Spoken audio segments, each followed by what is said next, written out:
اور آؤ تمہیں ایک وہ کہانی بھی سناؤں۔ مسجد شاہی ہے اور اس کے تھڑے پہ گداگر مانگ رہا ہے کہ ایک انگریز افسر آیا اور اس نے اندر جانا تھا تو گداگر نے اس کے سامنے ہاتھ پھیلا دیا۔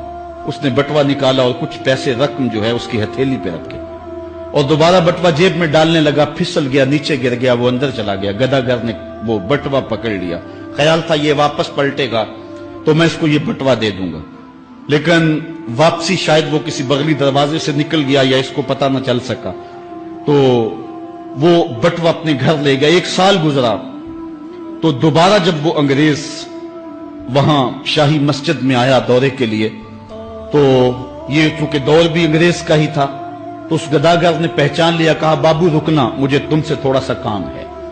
خیر وہ جلدی سے بھاگ کے گیا، گھر سے بٹوا لے آیا جس میں ہزاروں روپے تھے اور اس نے انگریز کو پیش کیا۔